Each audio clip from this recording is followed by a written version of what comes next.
khabari dan apa? Uslub khabari dan uslub insya'i. Uslub khabari dan uslub insya'i. Dan tidak ada yang ketiga. Tidak ada yang ketiga, hanya ada 2 uslub saja. Dalam bahasa Arab tidak ada yang ketiga. Artinya tidak ada selain khabari dan selain insya'i tidak ada lagi.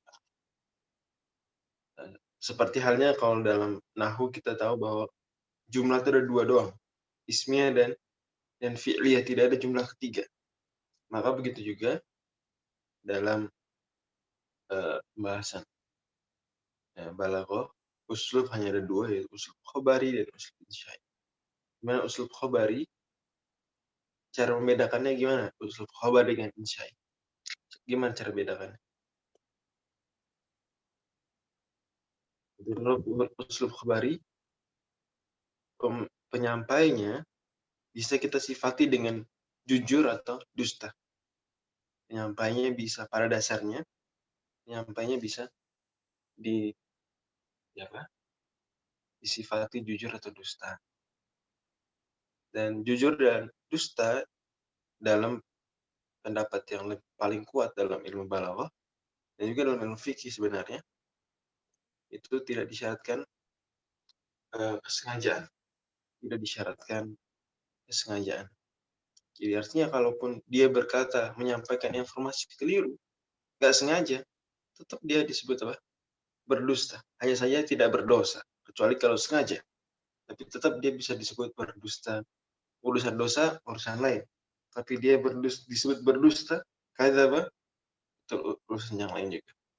Makanya sebagian sahabat ketika ada sahabat lain berfatwa tapi keliru, maka disebut nama kadzaba fulan. Fulan berdusta. Memang bukan sahabat tukang bohong, sahabat kulluhum udul. Dalam ilmu mustalah hadits semua sahabat kredibel, semua sahabat memenuhi syarat adalah nontobat berdasarkan persaksian dari Allah langsung. Radhiyallahu anhum wa radu'an. Terus kenapa kok bisa sebagian sahabat menyifati sahabat yang lain dengan dusta? Ya karena berkata tidak sesuai fakta. Berkata keliru. Nah, jelas ya. Adapun insya'i, maka penyampainya atau orang yang mengatakannya tidak bisa disebut jujur ataupun pendusta. Nggak bisa. Orang misalnya bertanya, nggak bisa dibilang, kamu bohong. Apa kabar mas? Bohong kamu. Apa kabar mas? Wah kamu jujur. Nggak bisa bilang gitu. Tapi kalau dia mengatakan, kabarku baik, kabarku sakit, kabarku tidak enak, nah, itu baru bisa disebut jujur atau dusta. Jelas ya? Oke, kemudian semalam kita sudah review kuis dan harapannya sebenarnya setiap Jumat malam ada kuis. Teman-teman lebih nyaman Jumat malam atau Kamis malam nanti bisa dibincangkan di grup. Lebih nyaman gimana? Tapi sementara ini yang ada di rencana saya Jumat malam. Ya, ini nggak apa-apa. Besoknya materi baru, malamnya kita review materi pekan sebelumnya.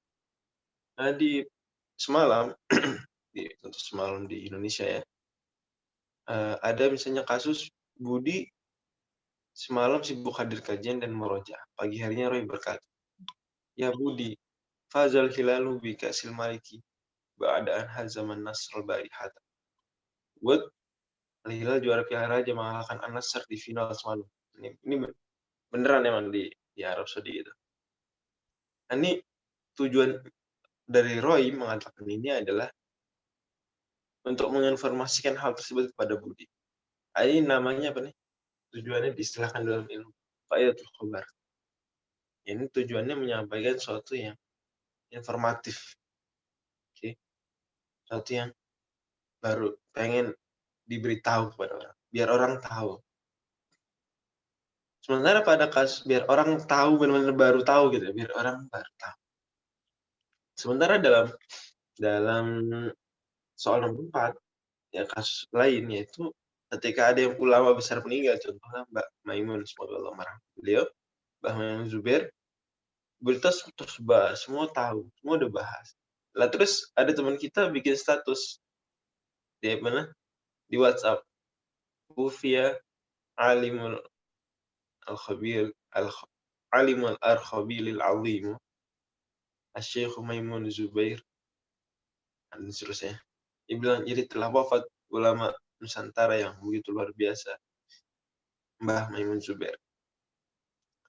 Di mana tujuan dia membuat status WhatsApp ini, menyampaikan khobar ini kan, khobar itu telah meninggal ulama besar, itu khobar berarti kan. Khobar itu insya itu telah meninggal ulama besar Nusantara, Mbah Maimun. Khobari kan, khobari. Nah, tujuan dia sebenarnya bukan ngasih tahu orang biar tahu. Orang udah pada tahu, semua sedunia tahu. Udah berseliweran beritanya di TV, di internet, di radio. Tapi dia tujuannya update status itu hanya biar orang lain tahu bahwa dia tahu. Hanya biar apa? Orang lain tahu bahwa apa? Dia tahu. Nah, ini namanya dalam balaghah tujuannya disebut apa nih? Disebut lazimul faidah, bukan lazimul khabar ya, lazimul faidah. Jadi tujuan orang menyampaikan sebuah khobar atau ada dua, faidatul khobar yang tujuan primer ya, atau lazimul faidah. Yang tujuan dari khobar faidahnya ada dua, yaitu faidatul khobar atau lazimul faidah. Sekarang saya punya pertanyaan tapi di luar kuis malam. Dijawab ya, tebak. Lebih besar mana pahalanya orang yang menyampaikan informasi dengan niat faidatul khobar atau dengan niat lazimul faidah? Lebih besar mana pahalanya?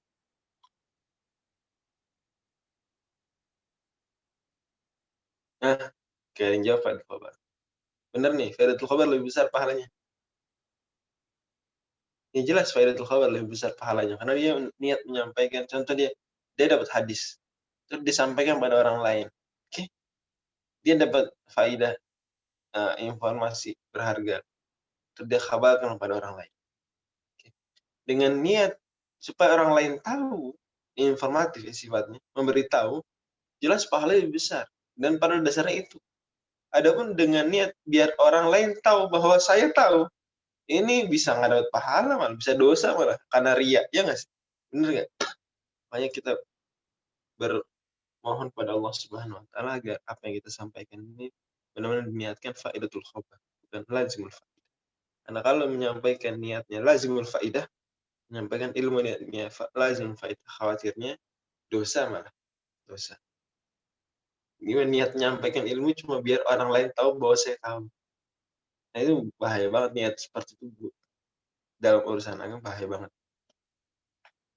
Memberitahu agar orang lain yang sudah tahu mengamalkan. Apakah termasuk lazim faidah? Enggak, itu faidatul khobar. Kan biar orang lain tahu. Bukan biar dia tahu, bukan biar orang lain tahu bahwa saya tahu. Lazimul faidah tuh biar orang lain tahu bahwa saya tahu. Itu lazimul faidah. Kayak kasusnya saya berikan contoh. Teman-teman ngasih kabar apa berita bola gitu misalnya. Itu kan sebenarnya sering kali ya. Itu cuma biar orang lain tahu bahwa saya nonton atau bahwa saya update. Kan gitu, bener nggak? Itu biasanya sesama penggemar novel, sama penggemar serial TV tertentu atau movie tertentu, seperti itu. Oke. Walaupun itu juga bisa berlaku dalam hal-hal lain, dan itu saya sudah sampaikan tadi, gawat kalau niat tersebut misalnya dia sering update status nasihat, status agama gitu ya.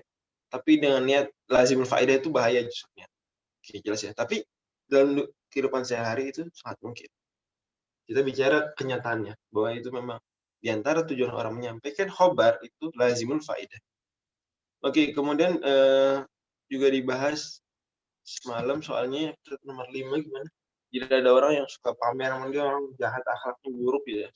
Wongah dia beli laptop mahal gitu 50 juta, dia bilang apa? Emang nih laptop nih, saya sebut aja laptop MacBook ini untuk seorang sultan kayak Ani sih murah harganya, cuma 50 juta rupiah. Nah, ini dia sambil update status di Facebook sambil ada fotonya dia baru beli laptop. Nah, ini apa nih kira-kira faedah balaghiyah dari khobarnya ini apa? Fakhr. Fakhr. Bukan tahasur. Tahasur. Tahasur tuh kalau wah murah ternyata mahal banget. Salah beli. Nah, itu tahasur.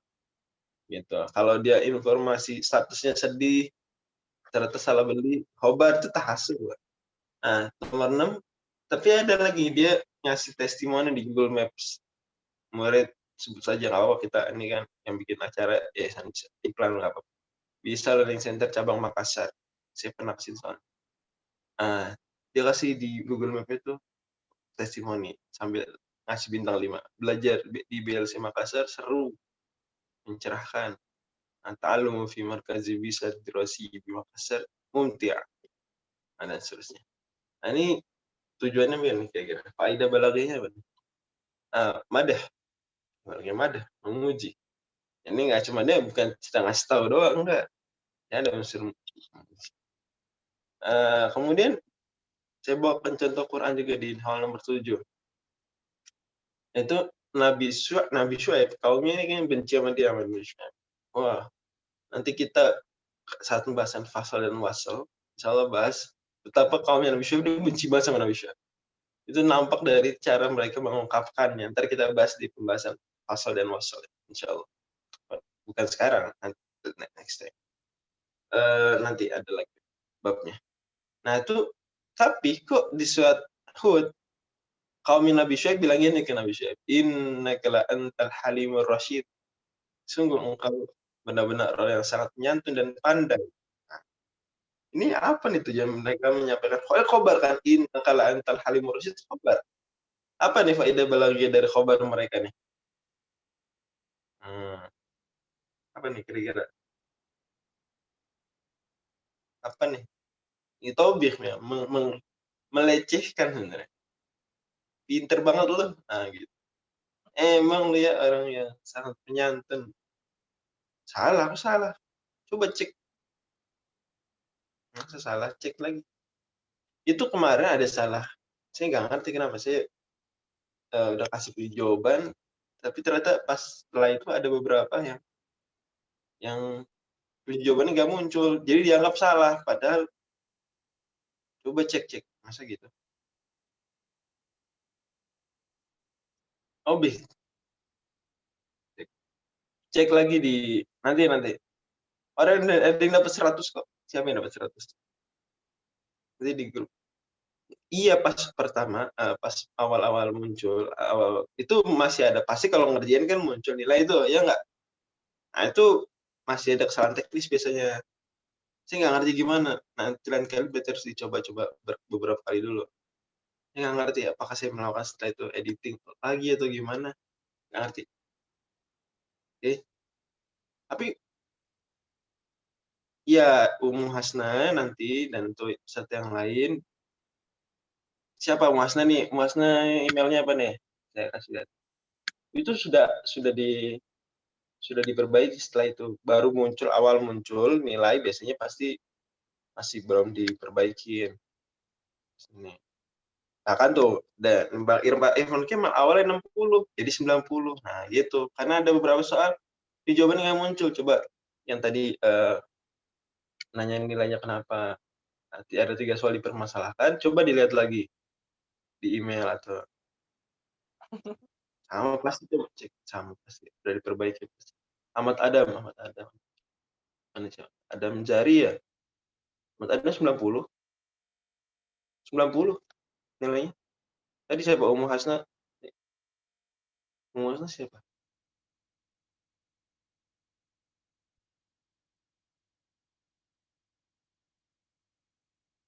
Oke, nggak mas tentang nilai ya. Oke. Intinya tahu maka kita bahas. Saya nggak ngerti pokoknya itu di luar itu santai. Itu nggak sekali 2 kali kayak gitu kan. Oke, anyway. Saya oke. Berikutnya soal oke. Oke, jadi itu seperti kemudian di soal nomor 8 Allah menfirmankan wala taqrabuz zina dan janganlah dekati zina. Termasuk contoh uslub insya tolabi. Nah ini benar ya. Insya ada 2, ada tolabi dan ghairu tolabi. Yang tolabi diantaranya adalah nahi, diantaranya larangan. Ini larangan maka insya tolabi. Jelas, clear. Kemudian nomor 9, Allah Subhanahu wa taala berfirman kepada seorang penduduk neraka atau kepada penduduk neraka berkarakter tertentu yang dalam tafsir tuh Abu Jahal. Tafsirnya itu apa? Abu Jahal. Walaupun sebenarnya lafal ayatnya tidak spesifik pada seseorang bernama Abu Jahal, tapi di antara orang yang paling layak masuk ke karakter tersebut adalah Abu Jahal. Ya. Dan memang cocok dengan kisahnya Abu Jahal, konteks ayatnya. Dia adalah Allah firman kepada dia, "Zuq innaka antal azizul karim." Rasakanlah, sungguh engkau orang yang perkasa lagi mulia. Kita nggak bahas sesungguhnya engkau perkasa lagi mulia ya, karena itu jelas di ayat tersebut surat surat Ad-Dukhan. Allah bilang kepada penduduk neraka, pada Abu Jahal misalnya, sungguh engkau orang yang perkasa lagi orang mulia. Ini apa nih? Ini khobar nih. Faedahnya apa kira-kira? Faedah balaghiyahnya. Lihat di Quran di ayatnya, surat Ad-Dukhan sebelah kiri. Ad-Dukhan halaman ketiga dari surat tersebut. Apa faedah balaghiyahnya? Allah bilang gitu. Sungguh engkau orang yang perkasa lagi mulia. Bilang gitu ke penduduk neraka. Nah, apa faedah balaghiyahnya? Taubih juga sama seperti tadi. Kaumnya Nabi Syuaib bilang ke Nabi Syuaib, innaka la antal aziz ala antal halimur rasyid. Idzam sih. Dan pada akhirnya ilmu balaghah itu banyak aspek nisbinya, banyak aspek yang relatif. Tapi ya nggak jauh-jauh lah, nggak jauh. Oke. Dari saya mau bilang gimana? Oke, tapi bukan bahasan kita bukan innaka antal azizul karim ya, tapi bahasan kita adalah amarnya, yaitu dzuk. Allah bilang apa? Rasakanlah. Nah, ini perintah ini apa maknanya?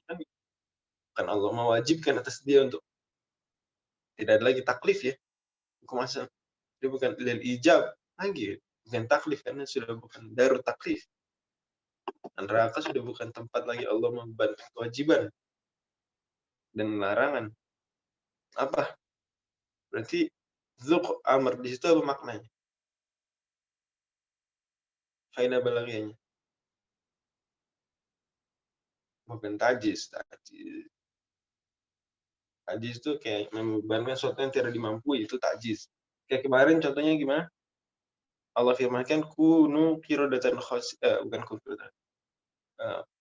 Kunu hijaratan aw hadida. Tahdid ini baru benar.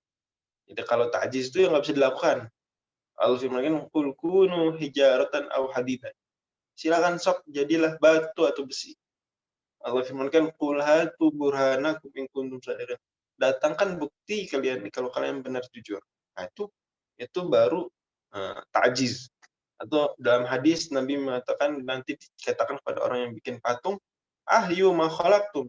Ciptakanlah yang kalian ciptakan, hidupkanlah yang kalian ciptakan. Ini amru ta'jiz. Atau kemarin contoh dalam keseharian gimana? Ada guru lagi nerangin, muridnya ngobrol. Kata gurunya gimana? Kata gurunya, sini kamu terangin. Itu amru ta'jiz. Oke. Tapi yang benar amru tahdid. Amru tahdid. Perintahnya tahdid. Benar ada yang bertanya tadi. Kalau menghina termasuk taubih juga nggak? Amru kan bedanya. Zam. Taubih. Sebenarnya beda tipis ya. Para ulama balaghah juga ketika mencontohkan beda-beda. Relatif teman-teman mau jawab ini, mau jawab itu juga nggak bisa terlalu disalahkan. Nggak bisa terlalu disalahkan. Hanya saja kalau taubih, jadi ta'jiz, taubih.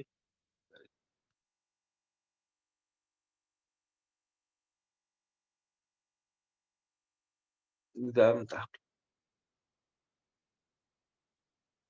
Taubih bukan amr. Taubih nggak di amr. Amr nggak ada yang taubih. Itu khobar. Di buku ini nggak ada. Menghina termasuk taubih? Iya, termasuk sebenarnya. Cuma dia kalau pembahasannya faid balaghiyah dari khobar atau amr, kalau amr nggak ada namanya taubih. Walaupun dekat zam dan tahkir itu masuk taubih. Tahdid itu masuk taubih juga, dekat lah. Oke, tahdid masuk taubih. Jadi membuat dia nampak hina. Jadi kalau padanannya di amr ada taubih, kalau kalau di khobar ada taubih. Kalau di amar itu padanannya bisa tahdid, bisa tahkir. Tahdid, tahkir. Tapi tahkir lebih ke meremehkannya. Kalau tahdid tuh rasain. Nah, jadi ada unsur balas dendamnya, ada unsur bikin dia jerah. Kalau tahkir tuh ada unsur melecehkan, meremehkan. Kalau ini lebih ke biar dia jerah, biar dia sadar dia salah sebelum itu tahdid, itu beda. Kemudian soal terakhir dari semalam adalah doa Robbi zidni ilman. Ini bukan tamanun ya, karena tamanin artinya sesuatu yang mustahil. Adapun tambahan ilmu bukan mustahil, maka ini doa akan diminta pada Allah.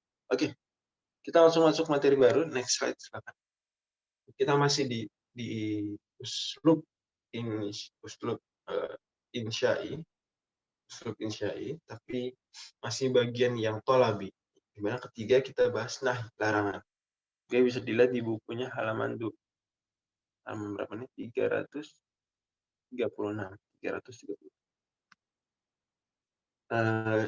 Penulis mengatakan bahwa nahi ini faidah hakikiyahnya adalah tolabul kafi, meminta sesuatu untuk dihentikan, meminta menghentikan sesuatu. Ala wajil ilzam wal isti'la, dan sifatnya ilzam, harus berarti bukan anjuran, tapi harus. Kalau anjuran ini berarti sudah melenceng dari faidah hakikiyahnya. Tapi faidah hakikiyah dari larangan itu ilzam, harus. Kemudian faidah hakikiyah juga mengandung unsur isti'la, artinya yang melarang lebih tinggi derajatnya daripada yang dilarang. Makanya kan kita sering aja mungkin dalam keseharian ngomong, kamu siapa ngelarang-larang? Ya, kamu siapa ngelarang-larang? Karena logikanya, logika berbahasa, bahwa melarang itu butuh power, butuh otoritas. Oke. Dan contohnya banyak larangan. Allah firmankan, wala tuti' kulla halafin mahin. Janganlah kalian taat, jangan kamu taati setiap orang yang banyak bersumpah lagi hina. Wala tabkhasun nasa asya'ahum, jangan kamu curangin barang-barang orang lain, dan seterusnya, banyak ya. Dan itu faedah hakiki. Okay, next. Larang-larangan syariat masuknya ke faedah hakiki. Allah melarang tadi wala taqrabuz zina, itulah nahi. Okay. Dan itu faedah hakikinya adalah tadi melarang mendekati zina. Oke. Adapun faedah balaghiyahnya, maka cukup banyak. Disebutkan kan beberapa, kita bahas. Nomor satu, doa. Kira-kira kebayang nggak doa ini berarti gimana? Itu larangan, dalam tanda kutip larangan, yang bentuknya adalah nahi, tapi disampaikan oleh siapa? Tapi disampaikan oleh, aku diem aja nih. Disampaikan oleh hamba, dari hamba pada Allah Subhanahu wa Ta'ala, maka doa. Jadi bukan larangan, karena larangan pada asalnya disampaikan dalam rangka mengharuskan, harus pokoknya. Sementara la yajibu 'alallahi syai'un. Gitu ya. Nggak ada yang bisa mewajibkan atas Allah. Ya, artinya nggak ada suatu wajib atas Allah, dan la yujibu 'alallahi ahadun syai'an. Tidak ada seorang pun berhak mewajibkan sesuatu atas Allah. Kita wajib aja. Pokoknya Allah harus. Ini nggak ada unsur ilzam, gimana? Ya. Dan juga nggak ada unsur isti'la. Gimana hamba larang Tuhan? Ya, bukan isti'la. Nggak bisa. Nah, itu namanya doa. Rabbana la tu'akhirna. Ya Allah, jangan engkau apa-apa. Hukum kami. Inna sina al-akhtan. Andai kami keliru atau terlupa. La tu'akhirna sinahi, tapi maksudnya faidah balaghahnya doa. Kemudian roja. Roja itu dari bawah ke atas, tapi bukan konteksnya hamba ke Tuhan. Roja. Seperti misalnya, anak bilang ke ayah, la taghdab ya abi. Jangan marah wahai ayahku. Ini bukan doa ya, karena tidak ke pencipta, tidak ke Allah Subhanahu wa Ta'ala, tidak ke Tuhan. Tapi namanya apa? Roja. Oke, harapan, request. Hope. Atau murid ke guru, la tusri' fi syarah. Jangan cepat-cepat menjelasinnya. Nah, sebenarnya sifatnya bukan ngelarang karena tidak ada unsur ilzam, tidak ada unsur isti'la. Oke. Tapi ya itu harapan. Adapun iltimas jelas, itu apa iltimas? Itu disampaikan ke orang yang sederajat. Orang yang sederajat. Kita ke teman, ya, sederajat. Seperti misalnya, teman bilang, ya Tariq, la tatakallam asna'a syarhil ustad. Tariq, yang ngobrol kalau saya jelasin. Ini namanya iltimas. Begitu, nasihat. Nah ini kalau dia sifatnya apa ya namanya, persuatif, sifatnya persuatif. Tidak ada ilzam, tapi ya bagus kamu melakukan seperti misalnya perkataan ayah kepada anaknya, la tuhmil dirasataka ya waladi, jangan kamu mengabaikan studi kamu wahai anakku. Nah, ini nusah. Walaupun bisa juga nahi betulan, ilzam, tapi boleh jadi konteksnya di sini yang ditampakkan penulis adalah sifatnya nusah. Nasih. Atau Imam Syafi'i bersyair, idza nataqa as-safihu fala tujibhu fa khairun min ijabatihi sukutu. Kalau orang yang pandir bicara jelek-jelekin kamu atau mengatakan hal yang negatif, fala tujibhu, jangan dijawab, biarin aja. Fa khairun min ijabatihi sukutu. Diam itu lebih baik daripada menjawabnya. Nah, perkataan Imam Syafi'i fala tujibhu ini tentu tidak kita katakan ilzam ya. Yang Syafi'i sifat syair ini nasihat saja, maka nusah. Bisa juga maknanya tahdid, larangan tapi tahdid. Seperti ayah bilang ke anaknya yang malas belajar, tiba-tiba malam-malam ujian rajin belajar. Ayahnya apa? Gak usah belajar, jangan belajar kamu. Nah, ya belajar. Atau di sini la tuzakir, la tahfal, jangan ngawalin, jangan murojaah. Maksudnya tahdid ini sebenarnya ada unsur apa? Efek jera di situ. Seperti marah dia si ayah. Atau anaknya malah sholat, terus dia akhirnya mau sholat, jangan sholat, nggak usah sholat. Bisa jadi juga seorang suami bilang ke istrinya, nggak usah lagi bilang-bilang I love you. Itu tahdid, nggak usah lagi bilang I love you. Tahdid. Jadi betul nggak? Mungkin nggak? Mungkin nggak? Ya. Ta'jiz. Kemudian yang keenam ta'jiz. Ta'jiz ini larangan tapi yang bikin menampakkan ketidakmampuan sesuatu. Apa namanya? Menampakkan ketidakmampuan seperti misalnya jangan minum 20 hari. Nah, la tashrab ma'an 20 yawman. Nah, gara-gara dia habis jarang minum. Akhirnya dilarang minum, gak usah minum 20 hari. Nah, ini ta'jiz, larangan tapi ta'jiz.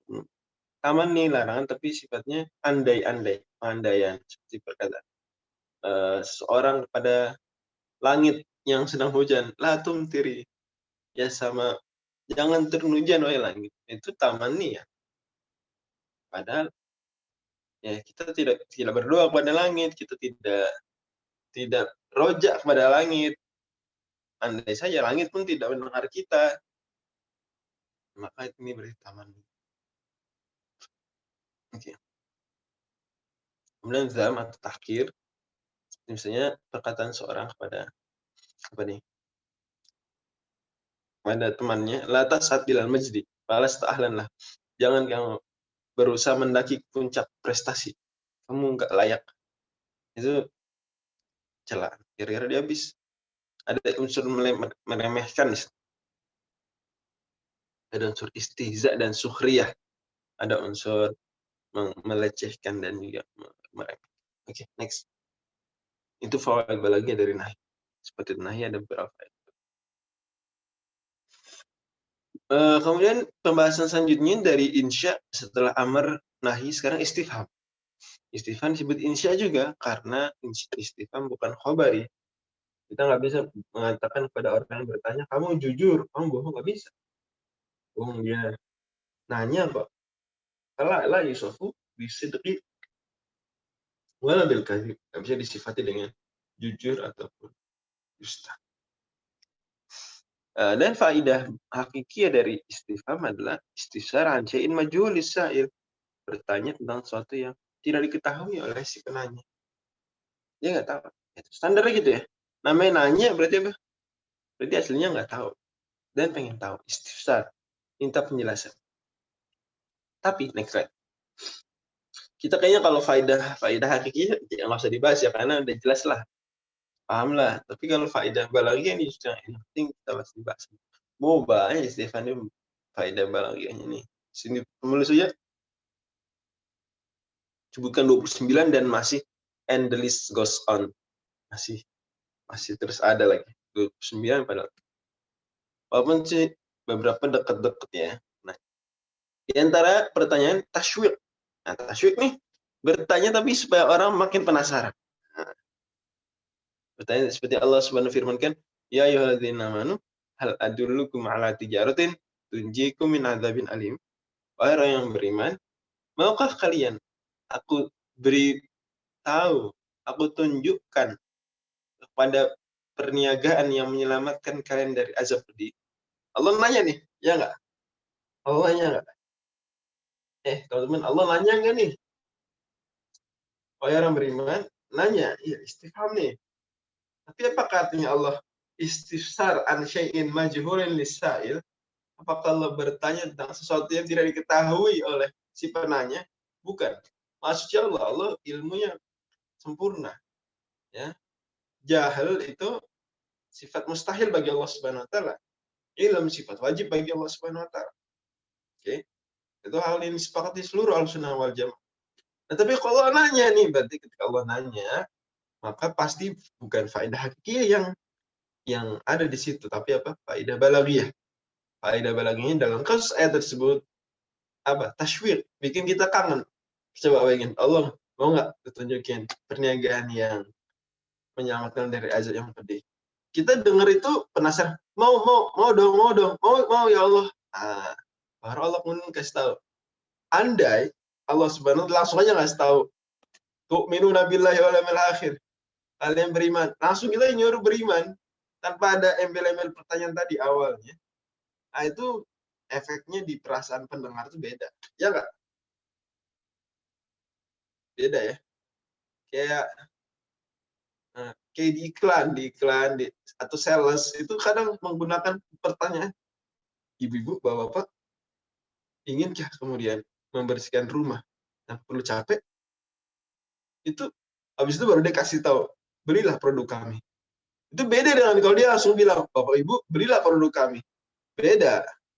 Ada pertanyaan di awal tuh tasywiq, mau dong, iya nih, wah kita capek beresin rumah, ada nggak bersih-bersih rumah, alat bersih-bersih rumah tapi nggak capek. Nah, pasti di otak kita ketika ada pertanyaan terpancing. Nah, gitu ya. Atau firman Allah Subhanahu wa taala, "Qul a'unabbi'ukum bi khairin min dzalikum." Maukah kalian aku kabari, aku beritahu sesuatu yang lebih baik daripada kenikmatan dunia tadi? Allah bilang, bagi orang bertakwa ada surga. Lah kalau Allah langsung bilang, andai ini bukan di Quran. Andai Allah langsung bilang, bagi orang yang beriman ada surga, efeknya tidak sedahsyat kalau Allah tanya dulu di awal dengan pertanyaan yang tasywiq. Jelas nih. Ini pertanyaan tasywiq nih. Terpahami nggak nih tasywiq nih? Paham nggak? Nah, diam-diam aja nih. Paham ya? Jangan diam-diam aja, semuanya harus jawab. Ya, dalam majelis kita nih, jawab nih tidak fardu kifayah. Ya, semua jawab. Nah, artinya saya tidak cukup hanya sebagian bilang paham, yang lain diam dulu untuk paham. Apa kan ngetik kan gratis? Ya nggak? Apa bayar? Memang zaman SMS dulu ya per karakter bayar. Saya ingat banget per karakter bayar. Ini kan enggak. Ya walaupun ada hitungannya juga, tapi ya nyaris tak ternilai. Oke, ini tasywiq. Banyak di Quran banyak pertanyaan tasywiq. Banyak banget. Karena Quran. Maka itu juga teman-teman perlu juga penting ya. Entar kita setelah ini bahas. Pertanyaan kedua atau faedah balaghiyah yang kedua dari pertanyaan adalah nafi. adalah nafi, menegasikan. Nah, ini disebut dengan istifham apa nih? Istifham ingkari. Istifham apa? Ingkari. Allah firmankan, Allah cerita tentang omongannya malaikat. Wa may yaqnatu mir rahmati rabbih illa dhallun. Tidak, dan siapakah yang putus asa dari rahmat Tuhannya melainkan orang yang sesat.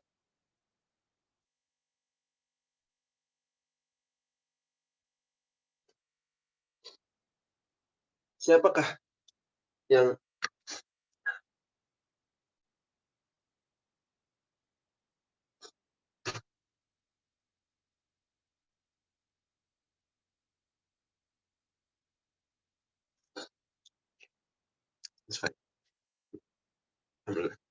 Oke, siapakah yang putus asa dari rahmat Tuhannya melainkan orang yang sesat? Nah, ini pertanyaan ini nggak perlu jawaban sebenarnya. Pertanyaan ini nggak perlu jawaban, tapi pertanyaan ingkari, istifham ingkari. Tujuan untuk mengatakan tidak ada yang putus asa dari rahmat Tuhannya melainkan orang yang sesat. Allah bertanya lagi, hal yastawil ladzina ya'lamuna wal ladzina la ya'lamun? Apa sama mengetahui orang yang berilmu dengan orang yang tidak berilmu? Allah bertanya nih, tapi apakah pertanyaan yang hakiki, istifham, yang faedahnya adalah istifsar an syai'in majhulin lisail? Apa itu maksudnya? Allah nanya, apa sama orang yang berilmu dan yang enggak? Bukan nanya Allah. Apakah faedahnya tasywiq? Biar orang enggak tasywiq, tapi faedahnya nafi. Faedah bela-belanya penafi. Bahwa Allah bilang tidak sama. Jadi, dan ciri-ciri pertanyaan yang sifatnya nafi itu kata tanyanya bisa diganti la, bisa diganti adatul nafi. Jadi hal yastawi alladziina ya'lamuuna wal ladziina la ya'lamuun. Halnya bisa diganti la yastawi alladziina ya'lamuuna wal ladziina. Gitu, itu ciri-ciri. Kayak tadi qala wa may yaqnatu min rahmatir rabbi, bisa diganti mannya dengan la yaqnatu min. Allah bertanya lagi, fa hal yuhlaku illal qaumul fasiqun? Apakah ada yang dibinasakan melainkan orang yang fasik, kaum yang fasik? Pertanyaan tapi nafi. Tidak ada yang dibinasakan melainkan orang yang fasik. Man yahdi man adallallah, faman yahdi man adallallah. Siapa gerangannya bisa memberi hidayah terhadap orang yang Allah sesatkan? Ini bukan bertanya istifham hakiki, tapi apa? Istifham ingkar. Clear ya tentang masalah nafi? Oke. Jelas nggak? Sekarang kemudian fakhr. Bisa juga bertanya nih fakhr. Ini bahaya nih. Nah, ini kita jauhin ya. Yang fakhr ini jauhin nih. Misalnya ada perkataan syair mengatakan nahnu hal tadruna man nahnu guna. Tahukah kalian siapa kita? Tahukah kalian siapa kita nih? Fakhr. Pertanyaan tuh fakhr. Nah, kemudian ta'ajub. Pertanyaan juga besarnya ta'ajub. Pertanyaan ada unsur takjubnya. Tentu kalau dinisbatkan ta'ajub pada Allah Subhanahu wa taala, maka sesuai dengan keagungan Allah Subhanahu wa taala, yang demikian dijelaskan oleh Imam Ibnu Qudamah dalam Lum'atul I'tiqad bahwa sebagaimana dalam Firat Kisai, bal ajibtu wa yaskharun. Surat As-Saffat, kita jumhur bacanya bal ajibta wa yaskharun. Bal ajibtu wa yaskharun. Justru aku takjub. Takjub tapi sesuai dengan keagungan Allah Subhanahu wa taala, bukan karena sesuatu yang Allah nggak ketahui sebelumnya. Enggak. Maksudnya Allah dari sifat, karena sifat ilmu adalah sifat wajib yang disepakati seluruh Ahlussunnah wal Jamaah. Maka ketika Allah menisbatkan takjub pada dirinya, maka kita imani dan kita tetapkan sesuai dengan keagungan Allah Subhanahu wa taala. Ini mazhab yang paling selamat dalam hal ini dan itu yang benar, wallahu a'lam. Tapi Allah sini firmankan, kaifa takfuruna billahi wa kuntum amwatan fa ahyaakum. Bagaimana kalian bisa kafir kepada Allah Subhanahu wa taala sementara Allah dahulu kalian mati, kemudian Allah hidupkan kalian? Ini bertanya, benar gak? Ini pertanyaan bukan? Kaifa takfuruna billahi wa kuntum amwatan fa ahyaakum. Bagaimana kalian bisa kafir kepada Allah sementara kalian tadinya mati, kemudian Allah yang menghidupkan kalian? Ini pertanyaan bukan? Istifham bukan ya? Ini istifham bukan? Ya istifham, tapi bukan istifham hakiki.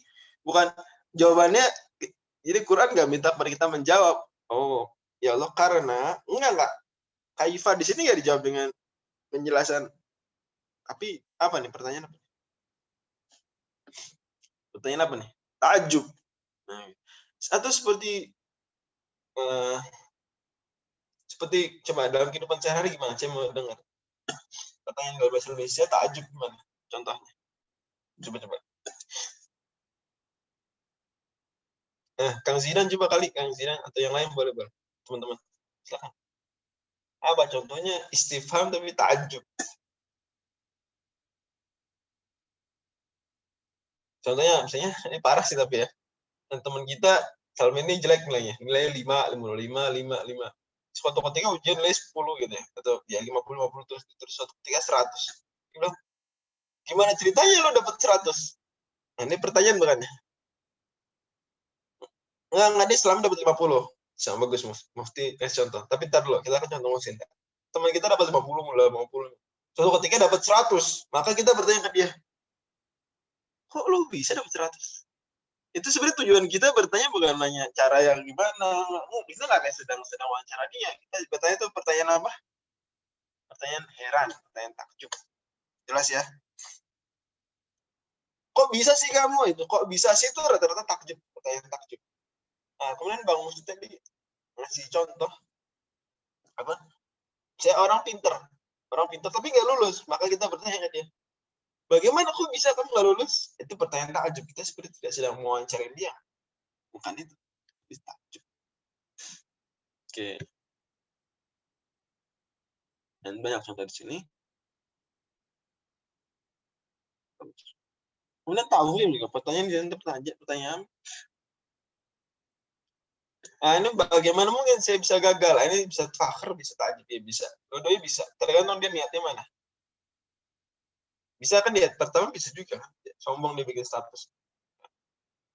Intonasi juga berpengaruh. Intonasi, teman-teman perhatikan ya. Balaghah tuh nggak kaku ya. Dia relatif, ilmunya relatif. Nah, dan dia tertakluk terhadap beberapa faktor juga seperti niat orang mengatakannya, kemudian konteksnya, pemilihan diksinya, kemudian situasinya, kemudian intonasi dia mengatakannya, kemudian kepada siapa dia mengatakan itu semua bisa membedakan fawaid balaghiyah. Ya nggak? Intonasi orang yang fakhr dengan intonasi orang yang takjub beda dong, ya nggak? Intonasinya, diksinya beda, situasinya beda, begitu ya? Jelas nih teman-teman? Jelas nggak? Oke. Baik, ta'zim. Ta'zim seperti misalnya Allah bertanya al-haqqah, mal-haqqah, wa ma adraka mal-haqqah. Itu pertanyaan ta'zim. Mal-haqqah, apa itu kiamat? Lu nggak nanya, terus ya Allah kiamat tuh nggak tahu. Nggak mungkin kayak gitu, Allah nggak mungkin nggak tahu. Atau kita jawab Allah, ya Allah kiamat adalah al-haqqah adalah. Enggak gitu. Allah nanya bukan mau nanya pengen tahu, tapi nanya apa? Ta'zim. Dengan pertanyaan tersebut menunjukkan ini inna zalafatul qadr wa ma adraka ma lailatul qadr. Lailatul qadr khairun min syahr. Allah bertanya wa ma adraka ma lailatul qadr. Nah, itu bukan pertanyaan biasa tapi ta'zim. Okay. Kemudian juga pertanyaan di antara istifham takriri, ada pertanyaan takrir. Pertanyaan untuk menetapkan. Seperti Allah berfirman, "Alam nashrah laka sadrak?" Bukankah kami telah melapangkan dada engkau wahai Rasul? Alam jadi kayatiman fa'awa, bukankah Allah mendapati engkau dalam kondisi yatim kemudian Allah lindungi? Ini takrir. Takrir artinya apa? Ingin menetapkan sesuatu, menegaskan sesuatu, ingin menegaskan sesuatu. Seperti guru bilang ke muridnya ketika ujian, ibu udah jelasin kan? Bukankah ibu udah jelasin? Nah, maka ibu gurunya bilang gitu ketika ujian, bukankah ibu udah jelasin? Itu bukan sedang bertanya betulan, tapi sedang menanyakan pertanyaan apa? Istifham takriri. Istifham takriri ciri-cirinya adalah dia jawabannya pasti ya. Jawabannya pasti apa? Ya. Bukankah? Iya. Nah, itu takriri. Untuk kalau dalam bahasa Arab jawaban iyanya bukan na'am tapi bala. Kalau istifham takriri, andai mau dijawab maka jawabannya apa? Bala. Ya, itu malah semakin dan beda ya. Teman-teman bayangkan dibandingkan. Kalau seseorang ngasih informasi saja, ibu udah jelasin. Ya, bu gurunya bilang ke muridnya, ibu udah jelasin. Dan kalau bu gurunya bilang, bukannya ibu udah jelasin. Mana yang lebih dalam? Mana yang lebih dalam? Yang kedua, dan di sini teman-teman mungkin bertanya, kalau memang tujuannya untuk takrir, untuk menegaskan, kenapa nggak pakai khobar biasa aja sih?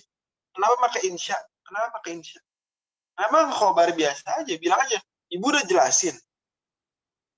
Iya bisa sih, cuma kalau pakai pertanyaan kayak insya lebih efeknya, lebih ngena. Bukan yang berjelasin. Nah, ya. Oke. Ini penting dari sini teman-teman paham. Menghibur juga bisa juga betul. Kalau yang menghibur alami jadi kayatiman fa'awat itu sama. Kalau nasyarul qasudruk wadana atau yusra alaikum juga sih. Ya, pada akhirnya nih tujuan di sini al-insana al-atal sedih nulis dalam sifat qura. Atau kira-kira itu apa? Itu takriri, ya, takrir. Pada ata ayat. Di antara ciri-ciri pertanyaan istifham takriri itu bisa diganti dengan qad atau bisa diganti dengan unsur-unsur yang menegaskan. Jadi istifhamnya bisa diulangin kemudian diganti dengan sesuatu yang menegaskan. Tentu kalau qad harus ke fi'il madhi. Oke, next. Seperti tadi hal atal insan, berarti diganti qad atal insan. Allah bertanya, alaysa Allahu bikafin 'abdah, bukankah Allah mencukupi hambanya? Takrir. Pertanyaan nggak bisa taubih pertanyaan. Seperti Allah firmankan kepada ahli kitab, afatu'minuna bi ba'dil kitab wa takfuruna bi ba'd? Apa lantas kalian beriman kepada sebagian kitab suci dan kafir kepada sebagian yang lain? Ini pertanyaan, ya nggak? Tapi pertanyaan yang sifat taubih, ya, yang sifatnya ada unsur teguran keras, Afabil batil yu'minuna wa bi ni'matillahi hum yakfurun? Apakah mereka mengimani yang batil dan mengufuri nikmat Allah? Ini pertanyaan. Taubih. Istifham taubih. Wah, ini indah sekali. Allah bertanya juga, aina syurakaukumul ladzina tazumuna? Mana syarikat-syarikatku nih? Mana dia sekutu-sekutuku yang Allah nanya tuh bukan pengen tahu ditunjukin mana, tunjuk enggak. Allah Maha tahu. Tapi taubih. Seperti Al-Hilal menang lawan Barcelona. Al-Hilal menang lawan Barcelona. Menang 3-0 dalam kejuaraan Piala Interkontinental, Piala Toyota. Menang 3-0 di final. Kemudian Kapten Al-Hilal Al-Abid bilang gini ke Messi, mana kehebatan Messi selama ini? Nah, itu mana tuh? Pertanyaan apa nih? Taubih. Bisa juga ada unsur sukhriyah di situ. Seperti pertanyaan Syuaib. Pertanyaan kaum Nabi Syuaib kepada Syuaib. As-sholatu ta'murka an natruka ma ya'budu aba'una? Apakah ibadahmu nih melarang kita atau memerintahkan engkau untuk kita meninggalkan apa yang disembah ayah-ayah dan leluhur kita? Atau pertanyaan Nabi Ibrahim kepada berhala. Malakum la tantiqun? Kenapa kalian nggak bicara? Nah, Nabi Ibrahim kan lagi ngancam berhala. Nabi Ibrahim nanya kan, ala takulun? Kalian nggak makan? Malakum la tantiqun? Kok kalian nggak ngomong sih? Nabi Ibrahim ngomong ke batu, ke patung tuh pertanyaan apa? Sukhriyah. Pertanyaan sukhriyah. Alai jahil. Nama lainnya tahakum. Banyak sebenarnya pertanyaan-pertanyaan. Faidah balagi. Mudah bisa dilanjut. Ada istifham ingkari. Ingkari dan nafi mirip ya. Ingkari dan nafi mirip.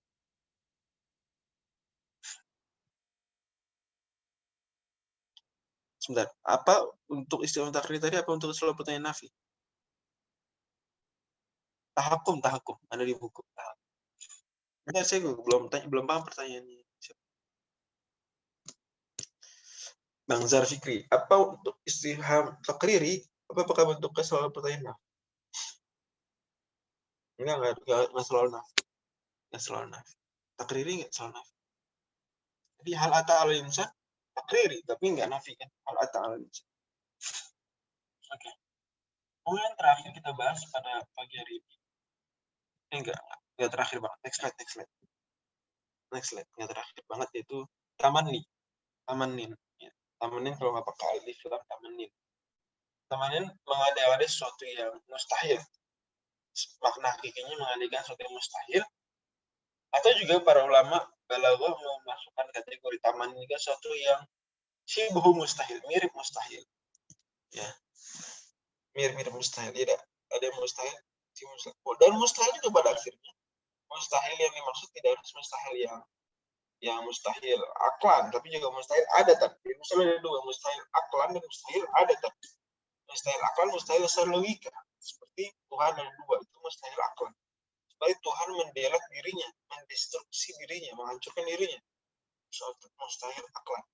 Seperti sesuatu itu ada tadi, tapi juga nggak ada dari satu sudut pandang. Itu mustahil. Sesuatu itu bergerak dan juga diam dari satu sudut pandang. Mustahil.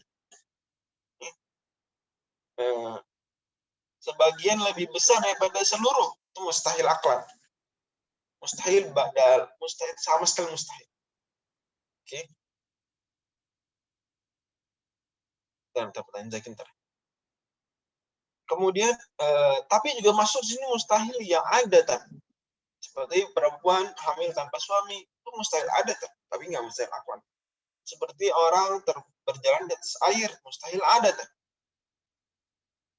Tapi nggak mustahil aklan. Itu mungkin aja secara logika ada orang berjalan di atas air, mungkin kebayang, mutasawwir. Nggak masuk mustahil aklan. Masuknya mustahil adat, mustahil yang relatif, mustahil yang ya normal sih mustahil gitu ya. Tapi nah kudrah Allah Subhanahu wa taala itu muta'alliqnya ke yang mustahil adatan. Jadi perkataan orang tidak ada yang mustahil bagi Allah itu maksudnya mustahil adatan. Adapun mustahil aklan maka mustahil juga bagi Allah Subhanahu wa taala. Seperti Allah mustahil mendelek dirinya, Allah mustahil menciptakan sesuatu yang lebih besar dari dirinya, mustahil Tuhan diciptakan, mustahil Tuhan punya anak, mustahil Tuhan bodoh, mustahil Allah Subhanahu wa taala lemah tak mampu, itu mustahil. Mustahil aklan. Mustahil adatan enggak? Allah tidak. Jadi orang divonis meninggal, ternyata Allah sembuhkan. Kan kita bilang tidak ada mustahil bagi Allah. Yang maksudnya mustahil adat. Karena adatan biasanya orang kalau divonis meninggal, meninggal betul. Jadi tamanin jadi mencakup juga mustahil adat, tidak hanya mustahil aklan. Jelas ya? Konsep mustahil aklan dan adat itu jelas nih, teman-teman. Paham nggak bedanya? Krik-krik. Nah, paham nggak?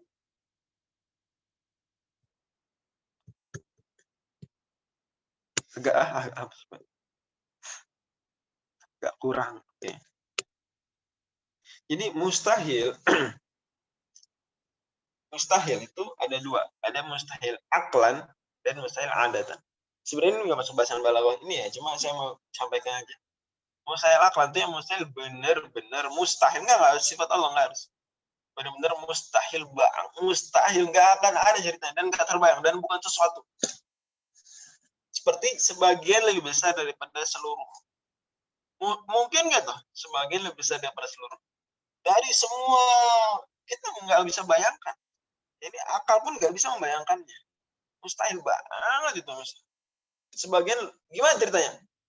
Sebagian lebih besar daripada seluruh. Nggak mungkin. Itu secara logika aja. Itu salah secara akal. Tapi ada sesuatu yang mustahil. Tapi nggak mustahil secara akal. Tapi mustahil secara adat kebiasaan. Mustahil secara kenyataan. Artinya kenyataan tuh umumnya nggak gitu. Standarnya nggak gitu. Maka disebut mustahil adat. Seperti orang berjalan di atas air. Mustahilnya masuk kategori mana? Aklan apa adatan? Secara akal nggak mustahil kan? Bisa nggak teman-teman bayangin? Ada orang jalan di atas air. Bisa nggak dibayangin? Bisa nggak ngebayangin orang jalan di atas air? Bisa kan? Nah itu berarti nggak mustahil aklan. Mustahilnya adatan. Mustahil secara kebiasaan. Perempuan hamil tanpa ayah. Itu masuk kategori mana?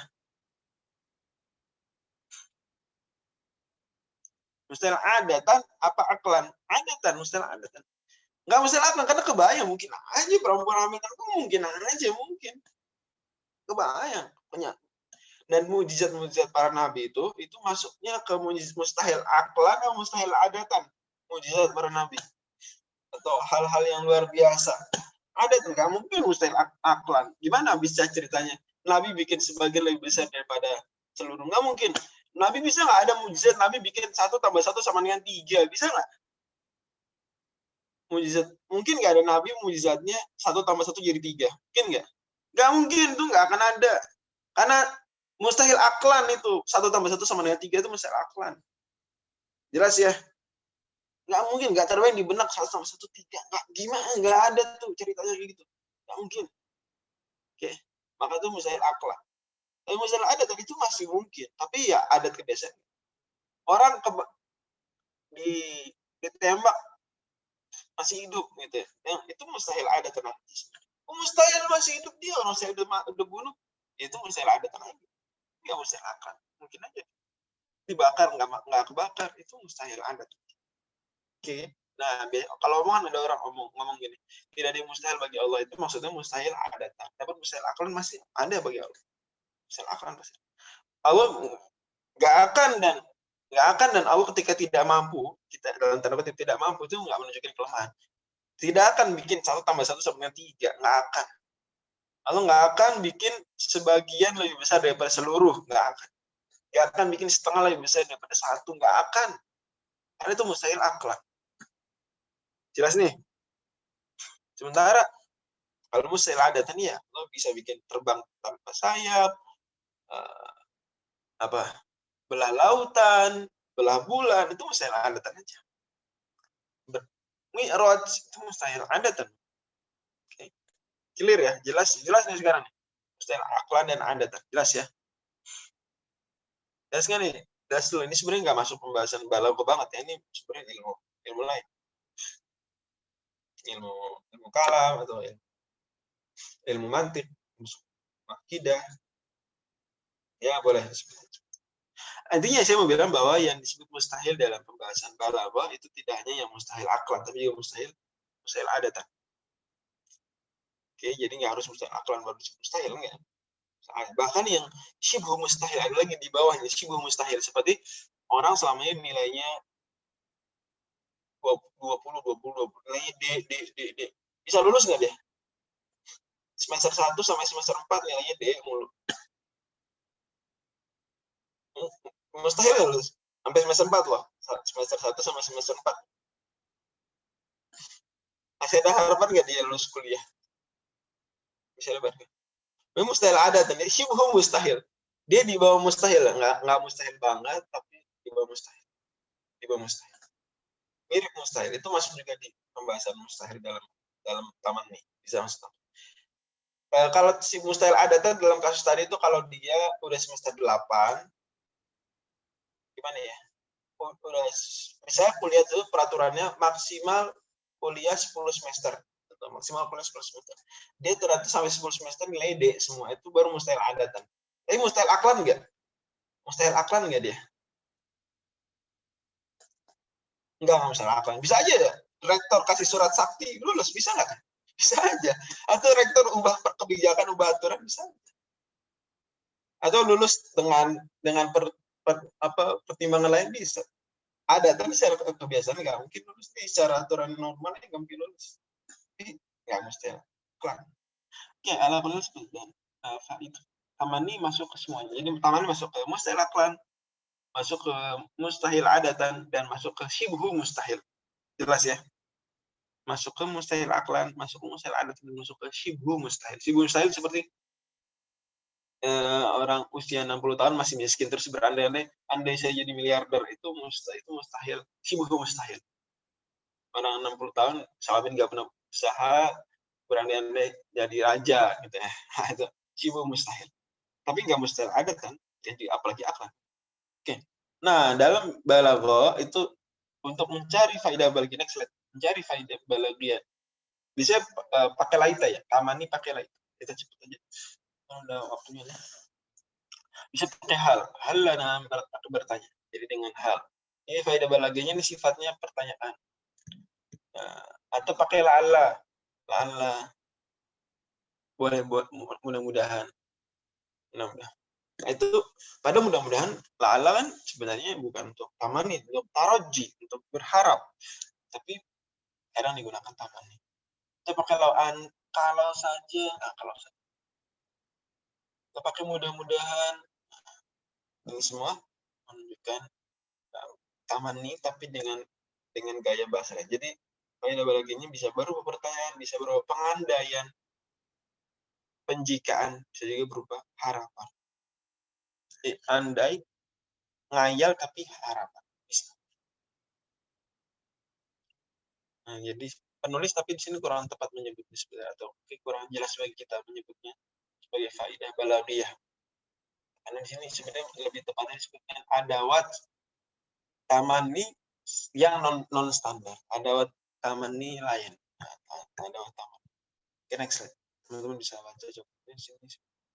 Nah, terakhir kemudian kita bahas nida. Nida aslinya panggilan untuk memanggil, tapi bisa juga punya faedah balaghiyah lain, itu next.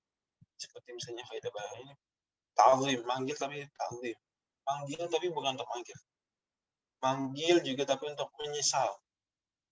Ya wailata, manggil menyesal. Next slide, next slide. Manggil tapi untuk berandai. Manggil tapi untuk melecehkan. Nah, panggilan dengan melecehkan ini biasanya panggilan ada unsur julukannya. Wahai, ada orang bodoh, kita panggil wahai jenius. Itu taubih, panggilan tapi taubih. Untuk ngeledek. Ya. Wahai, panggilan julukan tuh wahai. Tapi ngeledek kita tahu. Oke, dan juga termasuk di antara sisi balaghah dari panggilan adalah sebenarnya ada tunida tuh ada yang dekat, ada yang untuk lil bait, ada yang lil qarib ya. Yang semakin sedikit hurufnya berarti semakin dekat. Panggilan dengan alif dengan hamzah a itu berarti dekat. Atau bahkan dibuang huruf nidanya itu semakin dekat lagi. Langsung manggil nama Yusuf wa Yusuf. Dibuang huruf nidanya itu menunjukkan kedekatan. Seolah-olah saking dekatnya manggilnya nggak usah pakai ada tuh, nggak usah pakai perangkat huruf. Ya semakin sedikit huruf nida atau apalagi sampai hilang, maka berarti semakin dekat. Semakin banyak seperti ayah, ayah tuh 3 huruf, itu semakin jauh. Nah, iya itu sendiri sebenarnya agak jauh. Ya itu untuk agak jauh. Asro itu penyesalan. Iya itu agak jauh. Nah, kalau Allah Subhanahu wa taala memanggil iya itu sebenarnya untuk yang jauh. Tapi kalau dipanggil ternyata Nabi, ya Daud, Nabi kok dipanggil iya. Nah, ini gimana? Apakah berarti Nabi Daud jauh daripada Allah Subhanahu? Enggak. Tapi di sini ya Daud jauh soalnya jauh kedudukan. Jadi Nabi Daud tinggi. Nah, seolah tinggi sehingga dipanggil dengan dia. Kadang-kadang jika Allah memanggil dia kepada manusia atau orang beriman, ya namanya ya insan, ya untuk jauh.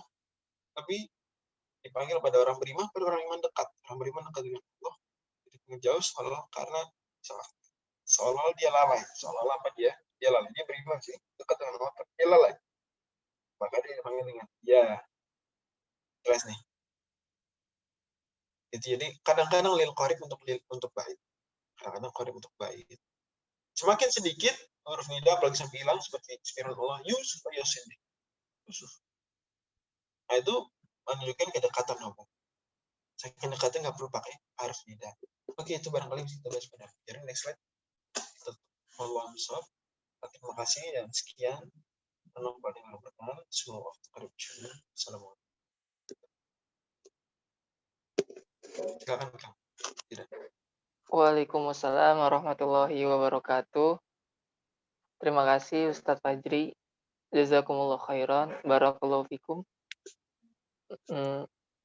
Semoga ilmu yang kita dapatkan pada pagi hari ini bisa kita amalkan dalam kehidupan sehari-hari, kita praktekkan dalam ucapan kita, dalam bacaan-bacaan kita, agar senantiasa terulang dan teringat di ingatan. Kita akhiri majelis ini dengan dari Saudara Nafis diingatkan untuk kuis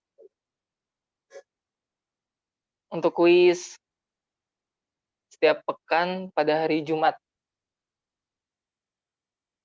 Setiap pekan pada hari Jumat kuis akan di-share di grup.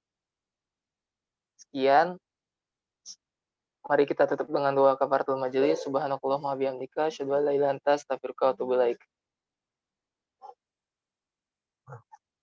Assalamualaikum warahmatullahi wabarakatuh. Waalaikumsalam.